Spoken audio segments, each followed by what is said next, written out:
ആ ഗൾഫ് കണ്ടിയിൽ വന്നിരിക്കുന്ന കടുത്ത സാമ്പത്തിക പ്രതിസന്ധി സ്വാഭാവികമായും മലയാളക്കരയിലേക്ക് പടർന്നുകൊണ്ടിരിക്കുന്നു. എറണാകുളത്തെ റിയൽ മേഖലയിൽ ശക്തമായി അത് പ്രതിഫലിച്ചുകൊണ്ടിരിക്കുകയാണ്. അതുകൊണ്ട് തന്നെ നമ്മുടെ രാജ്യത്തെ സാമ്പത്തിക സ്രോതസ്സുകൾ മുഴുവനും തകർന്നടിഞ്ഞുകൊണ്ടിരിക്കുന്നു. വിപണന മേഖലയിൽ മുഴുവനും ഇന്ന് പ്രയാസങ്ങളും പ്രതിസന്ധികളും നിൽക്കുകയാണ്. നേരത്തെയൊക്കെ IAS-കാരനും IPS-കാരനും നിർമ്മാണാത്മകമായി ഒരുപാട് കാര്യങ്ങൾ നമുക്ക് നൽകാൻ സാധിച്ചുവെങ്കിൽ ഇന്ന് IAS-കാരനെ നമ്മൾ പുതുതായി പഠിപ്പിച്ചിരിക്കുന്നത് കേവലം കമ്പ്യൂട്ടറിന്റെ മുന്നിലിരുന്ന് ലോക വിപണിയുടെ മൂല്യത്തിന്റെ ഉയർച്ചയും താഴ്ചയും പഠിക്കാൻ വേണ്ടി മാത്രമാണ്. കേവലം ഊഹക്കച്ചവടത്തിൽ ജനിക്കാത്ത കമ്പനികളുടെ ഓഹരി വിപണിയിൽ കണ്ണുനട്ട് ആ ഓഹരിക്ക് പണമിറക്കിക്കൊണ്ട് വലിയൊരു വിഭാഗം ആളുകൾ വലിയ ഉന്നതന്മാരായ IAS-കാരും IPS-കാരും നമ്മുടെ രാജ്യത്ത് ജീവിച്ചു. പക്ഷേ ഉപഭോഗ സംസ്കാരത്തിന്റെ ഭാഗമായി രൂപപ്പെട്ടു വന്ന ഈ സമ്പൽ സമൃദ്ധി ഒരൊറ്റയടിക്ക് കൂപ്പുകുത്തുകയും ലോക ഓഹരി വിപണി തകർന്നടിയുകയും ചെയ്യുക മാത്രമല്ല, ഊഹക്കച്ചവട മേഖലയിൽ പ്രവർത്തിച്ചവർ മുഴുവനും ആത്മഹത്യയുടെ മുനമ്പിലാണ് ഇന്ന് നിലനിൽക്കുന്നത്. ലോകരാഷ്ട്രങ്ങൾ മുഴുവനും കടുത്ത സാമ്പത്തിക പ്രതിസന്ധിയെ നേരിട്ടുകൊണ്ടിരിക്കുമ്പോൾ ഈ സാമ്പത്തിക പ്രതിസന്ധിയിൽ ഇനി പിടിച്ചു നിൽക്കാൻ കഴിയുന്ന 2 രാഷ്ട്രങ്ങളുണ്ടെന്നാണ് അമേരിക്ക പറയുന്നത്. അതിലൊന്ന് ചൈനയാണ്. ചൈനക്കാരനെ കുറിച്ച് പറയുമ്പോൾ നമുക്കൊരു സാധ്യത കാണുന്നുണ്ട്. കാരണം ഒരു ചൈനീസ് കടയിൽ കയറി അച്ഛന് വേണം, ഒരമ്മയെ വേണം, അല്ലെങ്കിൽ ഉമ്മയെ വേണമെന്ന് പറഞ്ഞാൽ ഓക്കെ 5 മിനിറ്റ് വെയിറ്റ് ചെയ്ത് ഞാൻ എടുത്തു തരാമെന്നാണ് മറുപടി, അല്ലെങ്കിൽ ഉണ്ടാക്കി തരാമെന്നാണ് മറുപടി. ലോകത്തെ സകലമാന കാര്യങ്ങൾക്കും ഡ്യൂപ്ലിക്കേറ്റ് സൃഷ്ടിക്കുന്ന തിരക്കിലാണ് ചൈനക്കാർ. അതേസമയത്ത് രണ്ടാമതൊരു വാക്ക് പറഞ്ഞിരിക്കുന്നത് ഇന്ത്യക്കാരാണ് ഇനി സാമ്പത്തികമായി പിടിച്ചു നിൽക്കാൻ പോകുന്നത് എന്നാണ്. അതിലെ തമാശയെക്കുറിച്ച് ആലോചിക്കുമ്പോൾ നമുക്ക് ചിരിക്കാതിരിക്കാൻ കഴിയുകയില്ല. ജനിക്കാനിരിക്കുന്ന കുഞ്ഞ് 4000-ലേറെ രൂപ കടക്കാരനായിരിക്കുന്ന ഒരു രാഷ്ട്രത്തോടാണ് പറയുന്നത് ലോകം ഇന്ന് നിലനിൽക്കുന്ന സാമ്പത്തിക പ്രതിസന്ധിയിൽ പിടിച്ചു നിൽക്കാൻ കഴിയുന്ന ഏക രാജ്യം ഇന്ത്യയാണെന്ന്. ഞാനിവിടെ സൂചിപ്പിക്കുന്നത് ലോകം അനുഭവിക്കുന്ന കടുത്ത സാമ്പത്തിക പ്രയാസത്തിന്റെ ഗൗരവത്തെക്കുറിച്ചാണ്. ഞാൻ ഇത്രയൊക്കെ പറയുമ്പോൾ എന്റെ ഉമ്മമാര് ചിന്തിക്കുന്നത് ഇയാളെ വളർന്നു പറയാൻ വന്നിട്ട് നല്ല ഹുബൈബ് റളിയല്ലാഹുവിന്റെ കഥ പറയുമെന്നാണ് ഞങ്ങൾ കരുതിയത്. ഇയാളിപ്പോ ഒരു കനത്ത പ്രതിസന്ധിയെ കുറിച്ചാണ് പരാമർശിക്കുന്നതിന് വഅലും പ്രതിസന്ധിയും തമ്മിലുള്ള ബന്ധം എന്താണ്? എന്റെ ഉമ്മമാരോട് പറയട്ടെ, ഏറെക്കാലം വൈകാതെ നമുക്കൊക്കെ ഈ പ്രതിസന്ധി അനുഭവപ്പെടും. ഇവിടെ നമ്മുടെ പ്രിയപ്പെട്ട സ്ഥാപനം വളർത്തിയെടുക്കുന്ന തിരക്കിലാണ് നമ്മൾ ഉസ്താദുമാർ, അള്ളാഹു സ്വീകരിക്കട്ടെ. ഞാൻ ഓർമ്മപ്പെടുത്തുന്നു, വല്ലതുമൊക്കെ വരുമാനത്തിന് ഇപ്പോഴുണ്ടാക്കി വെച്ചാൽ നമുക്ക് കിട്ടും. ഒരു 5 വർഷം കഴിഞ്ഞാൽ എറണാകുളത്തെ വൻകിട സമ്പന്നരൊക്കെ തന്റെ വീട് പെയിന്റ് ചെയ്യാൻ സാധിക്കാത്ത ദുരവസ്ഥയിലേക്ക് നമ്മുടെ രാജ്യത്ത് കാര്യങ്ങൾ നീങ്ങിക്കൊണ്ടിരിക്കുകയാണ്. ഇത് ഗൗരവപൂർവ്വം നമ്മൾ ആലോചിക്കേണ്ടതുണ്ട്. താഹിർ സഖാഫി പഠിച്ചു തന്നെയാണ് ഇങ്ങനെയൊക്കെ പറയുന്നത്, ആലങ്കാരികമായി ഉപയോഗിക്കുന്നതല്ല. UAE-യിലും ഗൾഫ് കൺട്രികളിലൊക്കെ പോയാൽ അതിന്റെ കൃത്യമായ ചിത്രം നമ്മുടെ മുന്നിലുണ്ട്. ഞാൻ എന്റെ കൂട്ടുകാരോട് ഓർമ്മപ്പെടുത്തുന്നത്, ഈ കടുത്ത സാമ്പത്തിക പ്രതിസന്ധിയിൽ നിന്ന് ലോകത്തെ രക്ഷപ്പെടുത്താൻ 2 മാർഗങ്ങളാണ് ലോകം പരീക്ഷിച്ചത്. ഒന്നാമതായി സോഷ്യലിസമായിരുന്നു. സോഷ്യലിസം എന്താണ് ലോകത്തോട് പറഞ്ഞത്? സോഷ്യലിസം പറഞ്ഞത് പരമാവധി പണമുണ്ടാക്കുക.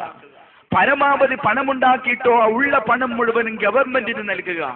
ഗവൺമെന്റ് ഓരോരുത്തർക്കും ജീവിക്കുവാൻ ആവശ്യമായ പണം ഓരോ ദിവസത്തേക്ക് അനുവദിച്ചു തരും. ഓർത്തു നോക്കൂ നിങ്ങൾ, ഈ എറണാകുളം ജില്ലയിലെ എല്ലാവരും ഇന്ന് ബിരിയാണി കഴിക്കുന്നു. നാളെ എല്ലാവരും പൊറാട്ടയും ബീഫും കഴിക്കുന്നു. അടുത്ത ദിവസം നമ്മളെല്ലാവരും നെയ്ച്ചോറും കോഴിയും കഴിക്കുന്നു. അങ്ങനെ ലോകം മുഴുവനും ഒരുപോലെ ജീവിക്കുന്ന സുന്ദരമായ ഒരു കാഴ്ച. ഇത് കേട്ടപ്പോൾ ലോകത്തിന്റെ 2/3 ഭാഗം സോഷ്യലിസത്തെ അംഗീകരിച്ചു. പക്ഷെ അവിടെ ഒരു ക്വസ്റ്റ്യൻ ഉണ്ടായിരുന്നു. ഞാൻ ഇന്ന് പണിയെടുക്കാൻ പോയാലും ഇല്ലെങ്കിലും എനിക്കിന്ന് ബിരിയാണി ഓക്കെയാണ്. ഞാൻ രാവിലെ മുതൽ വൈകുന്നേരം വരെ കല്ല് ചുമക്കാൻ പോയതുകൊണ്ട് എന്റെ ബിരിയാണി ബീഫ് ബിരിയാണിയിൽ നിന്ന് ചിക്കൻ ബിരിയാണിയായി ഉയരില്ല, അല്ലെങ്കിൽ അതൊരു മട്ടൻ ബിരിയാണിയായി വളരുകയില്ല. പിന്നെ ഞാൻ എന്തിനു പണിക്ക് പോകണം? ഞാൻ എന്തിനു വേണ്ടി കല്ല് ചുമക്കണം? ഞാൻ എന്തിനു വേണ്ടി അധ്വാനിക്കണം എന്ന ചിന്തയുടെ പരിണിതിയായി എല്ലാവരും AC റൂമിൽ നല്ല ഭംഗിയായി സുഖിച്ച് TV കണ്ട് കിടന്നുറങ്ങാൻ തുടങ്ങി. ഫലമെന്തായി? കാർഷിക മേഖലയിൽ പണിയെടുക്കാൻ ആളില്ല, വ്യാവസായിക മേഖലയിൽ തൊഴിൽ ചെല്ലാൻ ആളുകളില്ല. സ്വാഭാവികമായും വ്യാവസായിക മേഖല തകർന്നുപോയി, കാർഷിക മേഖല തകർന്നുപോയി. 100% ജനങ്ങളും ഒരു കഷ്ണം റൊട്ടിക്ക് വേണ്ടി ലോകത്തിന്റെ മുന്നിൽ യാചിക്കുന്ന ചിത്രമാണ് സോഷ്യലിസം, ശാസ്ത്രീയ സോഷ്യലിസം ലോകത്തിന് നൽകിയത്. അപ്പോഴാണ് നിങ്ങൾ ആലോചിച്ചു നോക്കുക, മറുഭാഗത്ത് ക്യാപിറ്റലിസം രൂപപ്പെട്ടു വന്നത്.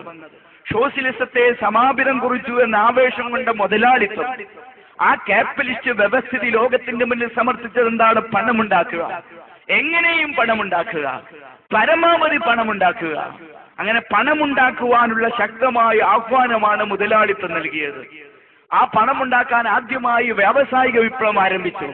പഴയ കാലത്ത് ഈ ഇരിക്കുന്ന ഓരോരുത്തരും ധരിച്ചിരുന്ന ഷർട്ട് ജപ്പാനിൻ്റെതാണ്, നിങ്ങളുടെ വാച്ച് ജപ്പാനിൻ്റെതാണ്, നിങ്ങളുടെ പാൻസ് ജപ്പാനിൻ്റെതാണ്, നമ്മുടെ ഉമ്മമാർ ഉപയോഗിക്കുന്ന കുക്കർ മെഷീൻ ജപ്പാനിൻ്റെതാണ്, നമ്മുടെ ഉമ്മമാർ ഉപയോഗിച്ചിരിക്കുന്ന വാഷിംഗ് മെഷീൻ ജപ്പാനിൻ്റെതാണ്. പക്ഷേ ഇന്നത് പോയി.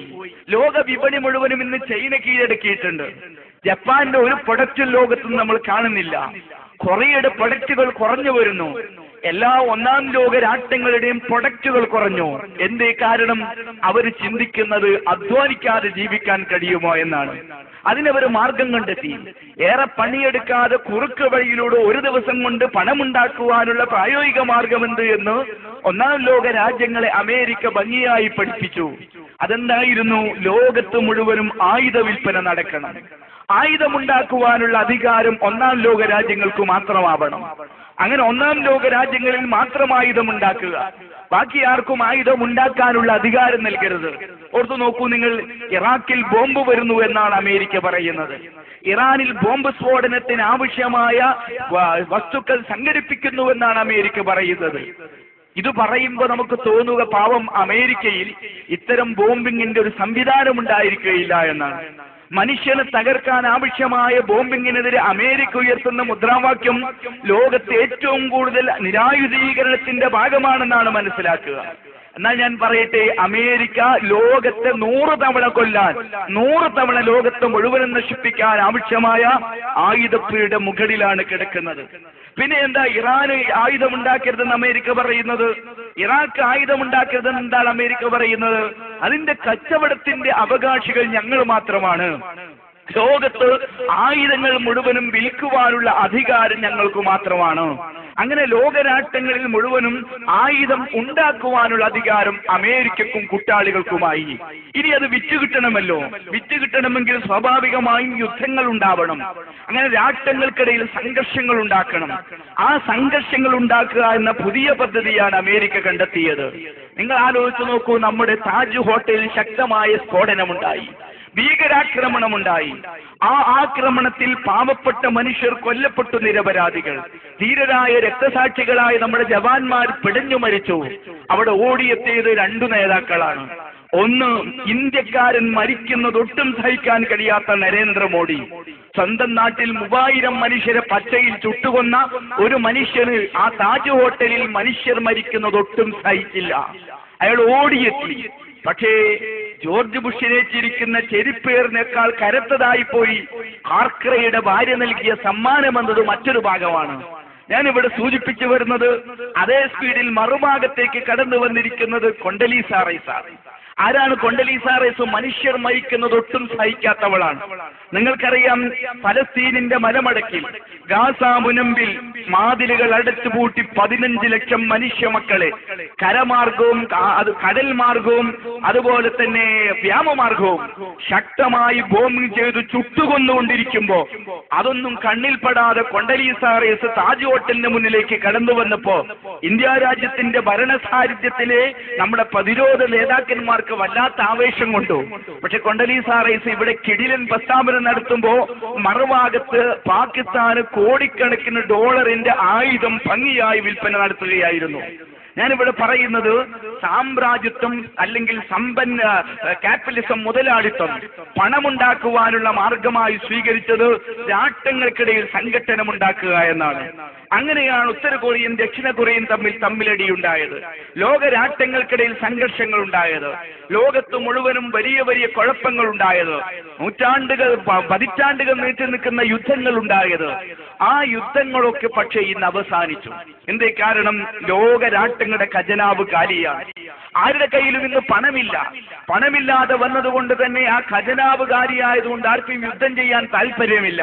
ഇന്ത്യ പറയുന്നത് ഇന്ത്യ യുദ്ധത്തെ ഇഷ്ടപ്പെടുന്നില്ല എന്നാണ്. പാകിസ്ഥാൻ പറയുന്നത് യുദ്ധത്തെ ഇഷ്ടപ്പെടുന്നില്ല എന്നാണ്.